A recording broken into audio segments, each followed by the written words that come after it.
Hello, and welcome to another edition of Your County at Work, the show that brings you to the front lines of hardworking men and women of Newcastle County government. I am your host, Waynna Dobson, and today I have the awesome opportunity to speak with Regis, who is the Chief of Facility Maintenance. And today he will share with us his responsibilities. And today we are going to go visit one of our pump stations. I believe it's White Clay. And now we're going to go inside to speak to Regis. Well, thank you, Wayne, and thanks for the opportunity to talk a little bit about what we do over here in Special Services and in the Plant Operations section. My name is Regis Yursich. I'm the Chief of Facilities. I'm an engineer in charge of the Plant Operations section. And our Plant Operations section is responsible for all the pump stations, force mains, wastewater treatment plants, septic receiving site, and machine shops, and the dispatch office for Newcastle County. We have 176 pump stations, same number of force mains, 4 wastewater treatment plants, a central dispatch office, 2 machine shops, and 1 septic receiving station, which is on Airport Road and the only septic receiving station in the county. Our group performs 100% of the maintenance and operations of the facilities, 100% of the operations of the facilities, and we do about 90% of the maintenance on all those facilities. We have 53 employees consisting of mainly tradesmen. We have pump station mechanics, electricians, electronics techs, plumbers, welder, mechanical equipment operators, dispatchers, wastewater treatment plant operators, and supervisors. Our supervisors are primarily tradespeople who have moved up to a supervisory level. They're more of our most experienced people and most qualified people on our staff. I have a couple maps that are going to show you a little bit, give you a visual on what our pump station network consists of. This one is the northern part of the county, meaning above the C&D Canal. This is the southern part of the county from the C&D Canal south. You can see that the northern part of the county, there's a lot more pump stations, there's a lot more development, there's a lot more sewers. We could divide this network up here basically into 3 parts. First off, I'll go with the smallest part. We have a small a small wastewater treatment plant that we own in Delaware City. It's located on the Governor Bacon Health Center. It serves this area here, which is North St. George's and Delaware City. That station handles, that treatment plant handles about 0.5 million gallons per day. The second segment we have is the Northern Brandywine segment up here. This pumps down, this segment is roughly this area here. This flows down to our Edgemoor pump station right here, and then it flows from our Edgemoor station to the City of Wilmington wastewater treatment plant. Our Edgemoor station in this area handles about 12 million gallons per day and has a capacity for ultimate capacity and wet weather capacity of about 80 million gallons per day. Our Edgemoor pump station has 650 horsepower pumps and is our second biggest station. The rest of this area, everything we didn't circle so far, flows up to what we call our Christina River force main, which is about a 10-mile length of force main that flows from Airport Road, White Clay Creek in Stanton, down here, picks up 3 other pump stations, Richardson Park, Market Street, and Terminal Avenue, and also terminates at the City of Wilmington wastewater treatment plant. That, what we call the CRFM, has a capacity, a daily flow of about 45 MGD and has a peak capacity of about 200 MGD. So million gallons per day, MGD is million gallons per day, and gives you an idea of the amount of water that we're pushing through. The White Clay Creek pump station is our largest pump station. It has 6 400 horsepower pumps. We're going to visit that station later in this show. And it has a capacity, a daily flow, this station, of about 18 MGD and a maximum capacity of about 110 MGD. So the system, as shown, as you can see, there's so many pump stations that we're pumping maybe 50 million gallons a day to the city of Wilmington's treatment plant, but we pump it maybe, in some cases, 4 or 5 times.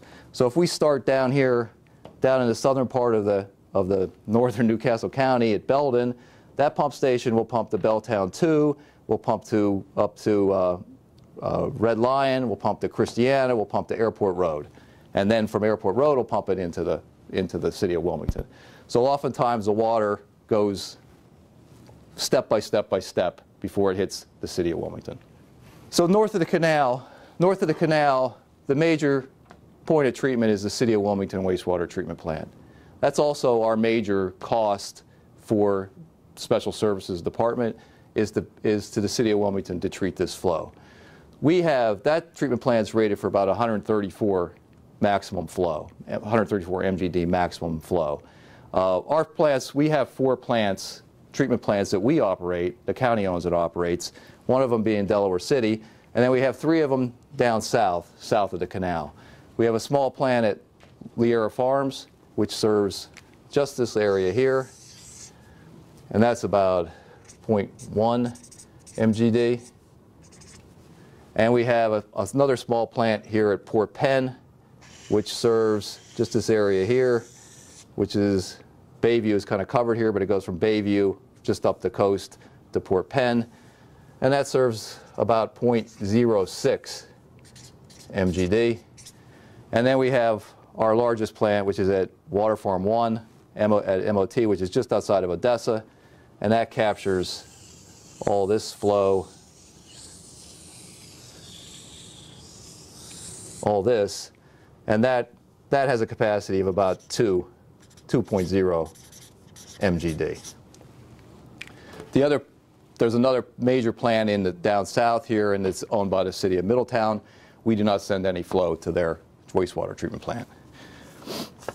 So that kind of gives you an overview of what our system is. I'll go back to talk a little bit about our pump stations. We have 176 of them. We mentioned a little bit about the bigger ones. Most of them are not that large. We have maybe 15 to 20 large pump stations. We have maybe 15 to 25 moderate-sized pump stations. But the bulk of them are duplex pump stations, meaning 2 pumps and 30 horsepower and less. So those pump stations do the majority of the work throughout the county, and it's important that we emphasize the reliability we have in our pump stations and the importance we put on the reliability of their operation. The duplex pump stations we'll talk about have 2 pumps in them. 1 pump can do the full work of the station, handle the full flow. So if we lose that pump, we have 100% reliability with the second pump. Most of our stations also have dual power. So we either have an on-site generator or we have dual electric feeds from Delmarva or the local utility. The dual electric feeds are always dual independent electric feeds, meaning the power source comes from 2 different substations, completely independent to the pump station, which provides a very high level of reliability in operation. All the equipment in the pump station is, for the most part, duplicated so that we can have a failure in the station and not have a spill or a backup in the sewer, or, God forbid, a backup into someone's home. Our stations are all unmanned, so they're not manned during the day. There's no operators present on those stations. They're all unmanned, but they're visited by our staff and checked and operated and verified throughout the day. We have a remote monitoring system on the stations that reports back to our dispatch office, and I believe the dispatch office was featured previously. They have a large annunciator board which covers the whole wall. It comes up and shows the condition of the pumps and the condition of the station. When there's ever a problem at a station, the dispatch office will notify one of our first responders, which is primarily a supervisor, who will then respond immediately to the station and take the necessary actions to prevent the spill or the backup or potentially an environmental spill or a backup into someone's house. Our responders are responding 24/7, day, night, weekends, holidays, you name it, they're available. We generally have problems during inclement weather. So heavy rains, heavy windstorms. You know, when Delmarva's out working in the bad conditions, usually we're out working in those bad conditions. So these guys are out there and serving the county in the times when, you know, you don't want to be out there serving the county. The one other thing I want to touch on is our operation of our 4 wastewater treatment plants. We have the 4 plants, the Delaware City, Leera, Port Penn, and MOT, Waterfront 1 in Odessa. All are operated by our staff. We have licensed operators that operate them, and they're operated 7 days a week, 365 days a year. So those guys have to be here, have to cover those plants every single day, holidays, weekends, etc. Delaware City is our oldest plant here. We've just done some renovations at that plant. Probably close to $2 million of renovations on that plant, where we addressed the generator, a new generator, a new disinfection system, a UV disinfection system, a new filtration system, cloth filtration system, new aeration blowers installed, 275 horsepower connected on blowers, and all new electrical switchgear and motor control center. So we're very proud of the upgrade we've done at Delaware City, and we've done that upgrade with internal forces, not contracting out. So our guys have done a wonderful job down there upgrading that station, that treatment plant, and we have a little more work to do, which we hope would be done in the next couple of years. Also, we do we do the maintenance and operation, but we also do a lot of the renovation of the pump stations. So over the past 12 or 14 years, we've renovated probably 75 or more smaller pump stations. Those renovations restored the stations to reliability and provided, you know, renovated the asset, renewed the asset, and were done fully by in-house personnel.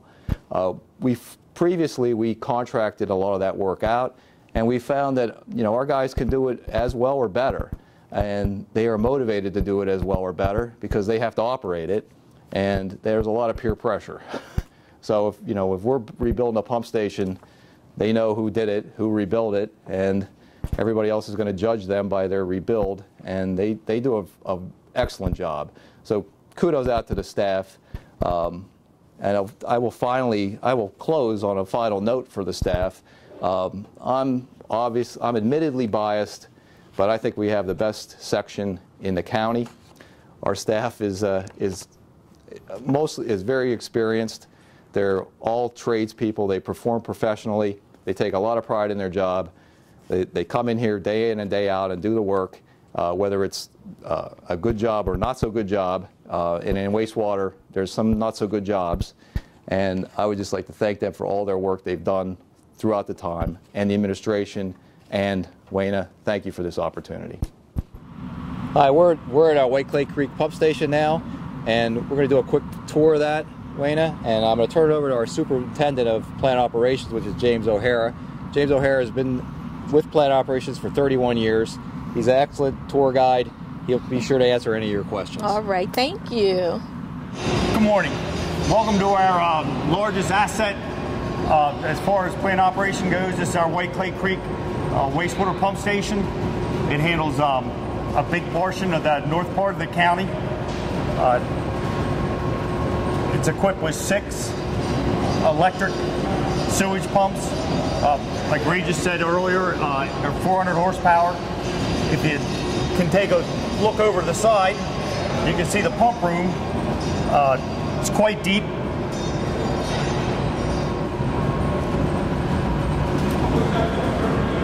That's where the work is done in the station. That's actually where the sewage is pumped from. There's pneumatic valves down there that automatically turn on, turn off when the well level gets to a certain height. They'll sequence first level, second level, third level. During heavy periods of rain or inclement weather, we can have 4, 5, 6 pumps running here at this pump station, handling up to 100+ million gallons of water a day. This panel that we're standing here in front of now is our annunciator panel. Inside there is the electronic monitoring, the PLC that actually runs the pump station. We'll be talking to Tom Murphy shortly about the controls in there. If we go down a little bit into the station, we're in front of the motor control center. This is the heart of the electrical operation of the plant.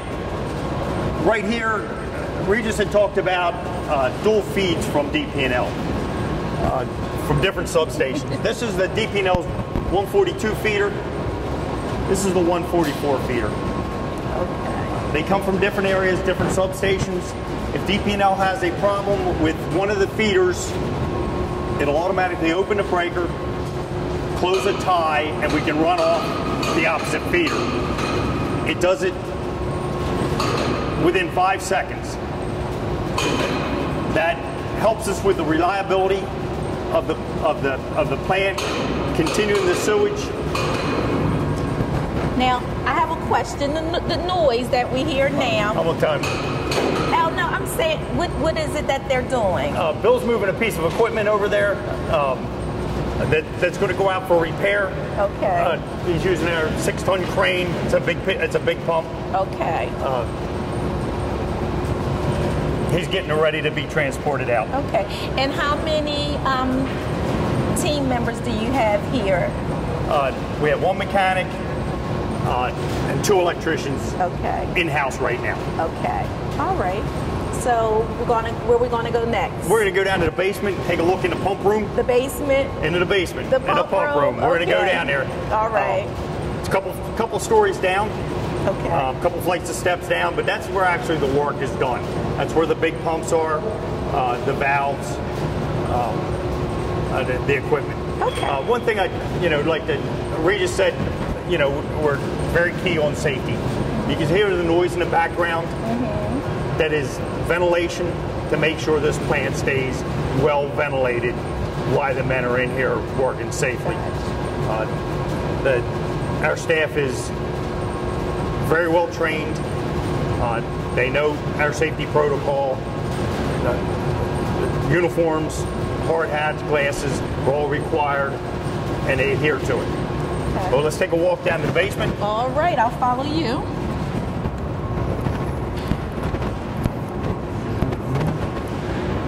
Okay, so what is this humongous thing?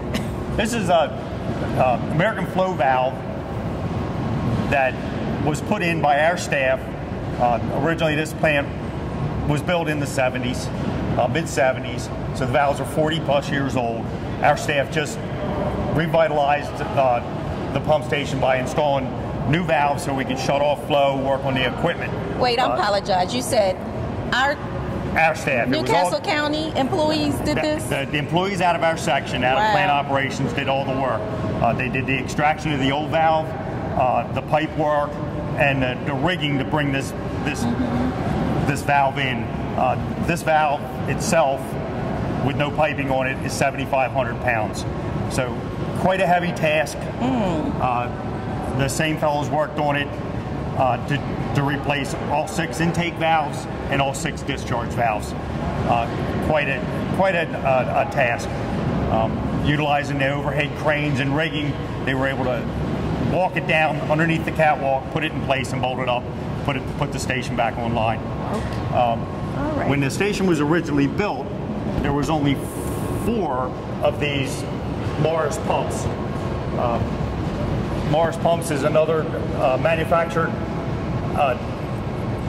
USA, built in America, but there was only 4 in here when the station first came online. As about 5-6 years ago, as flows came up and infrastructure grew, our section employees did this work here. Installed new pump, new volute, new control valve. The new catwalks were built inside. Our welders did that. New catwalk, new drive line, Tom Murphy, like I said, you'll meet him in a little bit. His electrical department did all the motor control and the motor work that is upstairs. Okay. You can see that all 6 valves have been changed on the intake side and on the discharge side. Now, on the other side of this wall is our wet well. That's where the sewage is being stored. So, on the other side of that wall, there's probably 12 feet deep of water, sewage, that will be pumping out as the level gets high enough. So, on the other side of the wall, that water's deeper than we are tall right now. So what level does it have to get to before you pump it? About 10 feet. Okay. Okay. So we have the pump shut off now, so we can talk. Right. In a little bit, we'll turn it on. You'll see the valve open, the pump run, in a bit. But the equipment's kind of loud, so we have it off presently. Okay. I do want to bring up the fact that even though we're down here, there's no like smell or anything, so the ventilation is excellent. Well, part of our safety protocol is to keep housekeeping is a premium.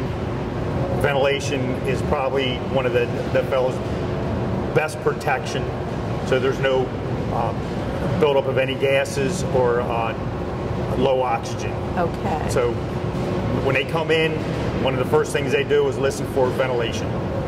Make sure the ventilation's running. Okay. And then they can go about their business on maintaining this pump station. Okay, so where are we going to go next? We're going to go back upstairs. Okay. I'm going to get Mr. Murphy, Okay. Tom, and he can talk about his switchgear a little bit and what his fellows do in the plant. Okay. All right. Thank you. I'd like you to introduce you to Tom Murphy.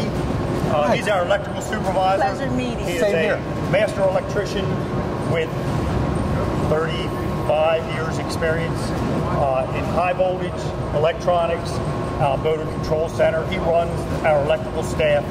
I'll turn it over to him and he can talk more in depth about the switchgear and the PLCs, motor controls. Okay. Thank you. All right. This is basically a motor control center for this station. Okay. 12,000 volts comes in off the street, goes through a transformer to 2,400 volts, and then it's distributed across both buses. Okay. And each one of these operate a pump.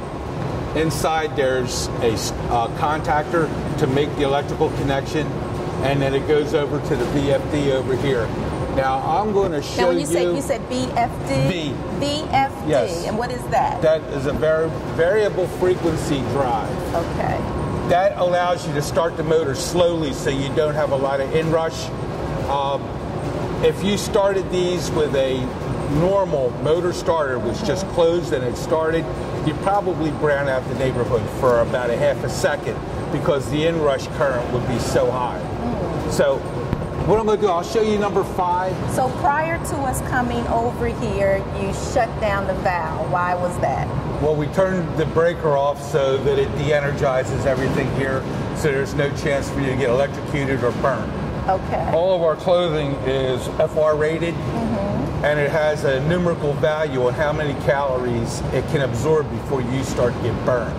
And these require about one more layer at least than what I have on now, and I have 3 layers on. Okay. Now this is 2,400 valves. 2,400 volts. Volts. I have to. That's a lot, isn't it? It's an extreme amount of power. So compared to a homeowner, this, if you broke this down to, see, you have 2,400 in your house, you have 240 volts. Oh. Okay, and a normal house has 200 amps. If you broke this down to 240 volts, you would have 1,000 amps. So it's about the same power as 5 houses, plus or minus a little bit. Okay. Now, a safety interlock, you have to shut it off here also. And that'll allow you to open up the door. This is the high voltage section. There's one VFD for each phase. We have 3 phases here. Your house has 1 phase. Okay. So we have a 3rd wire. What they do is they take the voltage in, and through electronics, they slowly ramp it up until you get to 2400. That way, like I said, the inrush isn't hard. It's also easier on the equipment, believe it or not, because you're not putting a lot of torque onto everything all at once. So your 2400 volts comes in, and the first thing is fused. And then when the level control calls for the pump to run, that little thing there is a small contactor. It's a vacuum bottle. Being in a vacuum, you don't have any arc. There's no flash or anything, so it can be quite small. If this was open, it would be the size of the whole cabinet. Okay. When they close, it energizes them, and then the computer in here slowly ramps the voltage up. You can set the time. We have it set for about 7.5 seconds. It'll bring it up to 2400 volts. And before you leave, if you want, I'll turn the pumps back on. Yes. And you can hear one start. Okay. It ramps up. And then... That was a great sound effect. And then our output goes here through the pipe up to the... I think these are 400 horsepower motors. Okay. All right. Everything's designed... If you work on it normally, everything's designed safety-wise. I mean, there are times that you have to troubleshoot energized, but 99.9 out of 100 work with it off. It's much, much safer. Okay. All right, and we're off to where next? I can show you a little bit about my shop. So now we are where? This is our shop where we repair. We build small panels. We store spare parts here, and then there's some containers outside where we have other spare parts. Okay. When we upgrade a pump station, we salvage anything that's usable from the old controls, and we keep it here. And then we may be able to use it somewhere else, and we save money. Very good. This section over here, this is the back of what we were looking at on the other side. Yes. You can see the pipes come in, and that feeds 1/2 of that motor control center we looked at. The other half comes underground because that was the original. And these batteries operate the main breakers for the station. I think the main breakers are rated at 2,000 amps. Okay. And the only way you could safely... If you had a power fault where you lost 1 phase, you can't run your motors on a single phase. They have to have all 3 phases there. So what we have spec'd is that the breaker opens. And the only way you can do that if you don't have power is to be battery powered. So we have a bank of batteries here. They're 130 volts total. Each battery is 2 volts. And that operates the breakers out there, so no matter what happens, we always have control on what's going on. Okay.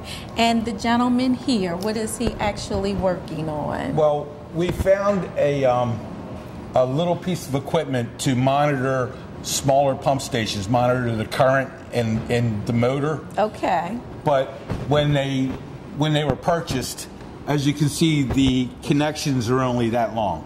So we have to make it long enough to go from the panel to where the wires go down to the motor. Okay. So he's extending these, and then we install them in each station. And then I heat shrink it, and then... Okay. And Very this good. this aids the electricians, and it aids the pump mechanics, because they can see what the current the motor's drawing, and they know that if it's supposed to be drawing 20 and it's drawing 25, then you've got a blockage or something's wrong. Okay, got you. Now you said you made it seem like it's so easy to do. It's easy for you, right? How long have you been with the county? I've been with the county about 13 years. 13 years. And your name is? Jim Grimes. Mr. Grimes. Pleasure to meet you. I'm the best electrician here. The best electrician. Well, Okay. He's the best electrician. He's got the biggest ego. All That right. can be edited, by the way. They got to do what they got to do. see I Duke. got to do what I got to Right. Judy took care of you with that. do. Yes, thank you very much. I Okay. appreciate that. And older parts that we may be able to salvage something out of is kept over here. I have starters up here that if we ever get some spare time, one part might have failed in them, but I have so many that I can make one out of 2 or 3. But it's time consuming, but when we are, the workload's down a little bit, we repair what we have so that we can reuse it. I love that fact that you do that because it saves our taxpayer dollars. It does. And I'm a taxpayer and I like to save a little Right. money. Very good.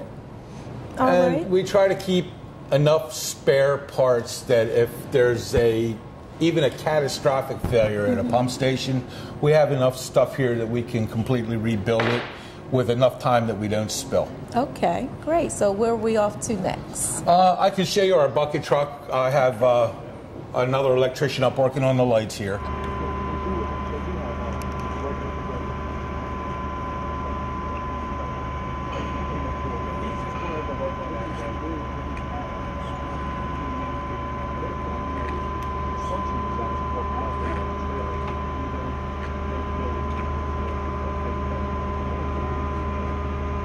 Earlier today, Regis commended County Executive Thomas Gordon on making sure that your vehicles are up to par. So this one looks like it's brand new. It's about a year old. Okay. It's a triaxle tanker capable of hauling 5,000 gallons of sewage.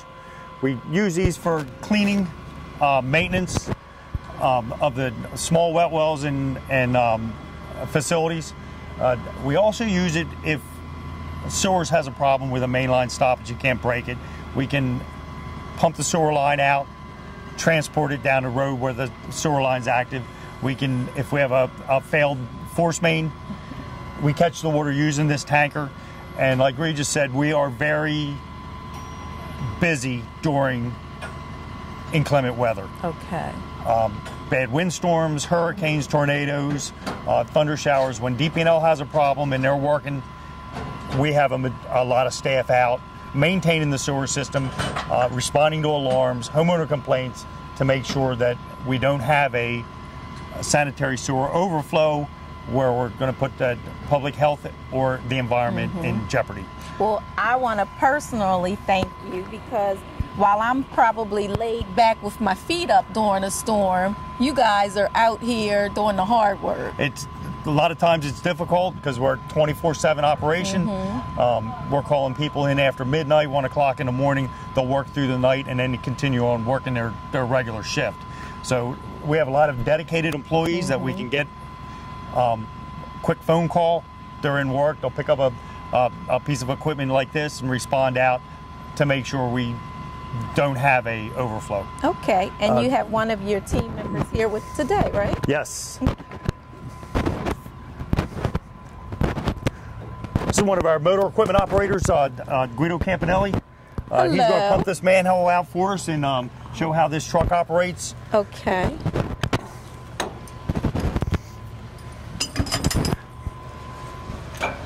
May I look down? Oh, yes. Okay. Okay. Guido also doubles as a mechanic, does a lot of mechanic work for us also. If he's not running the truck, he's turning wrenches. He worked on those big valves down the basement. Okay. He was one of the key guys on those valves down the basement. Very good. Start it up? Yep.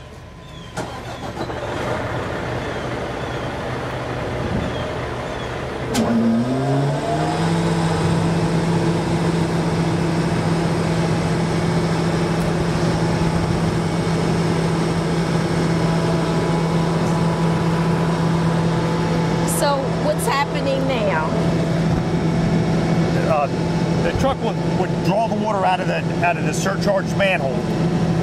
When it's got a gauge on the side, when Guido notices the truck is full up, the water would be down low enough that he could take disconnect this hose, take it to an area that is active, offload it, come back, set up, and start the process all over to go to keep the sewer system operating. Gotcha. And we don't back into somebody's home or have a discharge into a stream or a culvert. Thank you so much for that. So this is another new vehicle, correct? Yeah, this is our weld truck. It's a late model truck. It's equipped with portable welding equipment, a crane. We have to do a lot of on-site repair work, middle of the night, or a piece of equipment we can't get to the shop. So it'll have to be on site. This truck's equipped so we can stick weld, heli arc, MIG. We have burning torches. The crane, we can haul equipment with it. We can haul material on it. Ron is one of our mechanics. Doubles as an electrician. Doubles as a plumber. Okay. And when we need it, as our welder. Okay. He's a highly skilled tradesman. He's an asset to the section. Very good. So Ron's got a little hot work on, so he's got his okay. fire leathers on, his fire extinguisher ready. Okay. His hood. Now you don't want to look at the at the flash.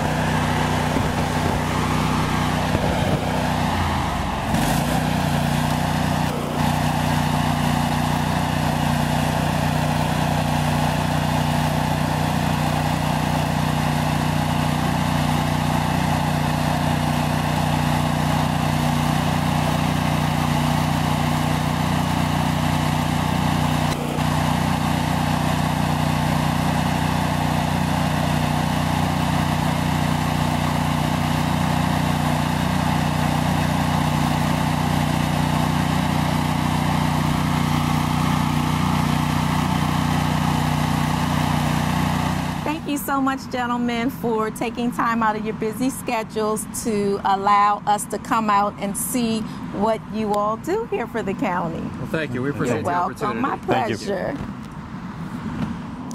Thank you so much for watching. This concludes another episode of Your County at Work. On behalf of County Executive Thomas P. Gorton, we would like to thank you for tuning in to NCC TV. Please go on our Facebook page and like us. This is Waynna Dobson signing off until next time.